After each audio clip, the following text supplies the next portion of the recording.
Company পাচারের স্বার্থে সবগুলো আইটেম মাত্র 100 টাকায়, মাত্র 100 টাকা।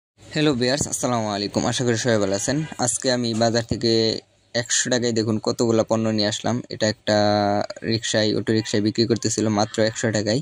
আমাকে দিয়েছিল 60টা আইটেম। এর মধ্যে দিয়েছিল 4টা নুডলস, দেখুন একটা 3টা, আরেকটা নুডলস, মানে 4টা নুডলস দিয়েছিল, 2টা সেমাইয়ের প্যাকেট দিয়েছিল, আর একটা লিচুর প্যাকেট দিয়েছিল। আসলে আমার কাছে সবগুলাই ভালো ছিল। প্যাকেটটা এমনি, লিচুটা একটু নর্মাল ছিল, তবে পণ্যটা অনেক ভালো ছিল। হয়তো তারা কোম্পানি প্রচারের স্বার্থে এই পণ্যগুলো এইভাবে বিক্রি করতেছে। এত কম দামে কী বিক্রি করে এটা আমি বুঝতে পারি না। আসলে এটা কিভাবে সম্ভব তাও জানি না। এই যে দেখুন 4টা নুডলস এবং 2টা হচ্ছে সেমাই, আবার সাথে আছে একটা লিচু প্যাকেট। সবগুলো আইটেম মাত্র 100 টাকায় নিয়েছি আমার কাছ থেকে, এবং সে প্রচারণার স্বার্থে হয়তো বিক্রি করতেছে কোম্পানির। তবে পণ্যগুলো মোটামুটি ভালোই ছিল আমার কাছে। আপনারা এরকম কিনেছেন কিনা অবশ্যই কমেন্টে জানাবেন। সবাই ভালো থাকবেন, সুস্থ থাকবেন। আসসালামু আলাইকুম।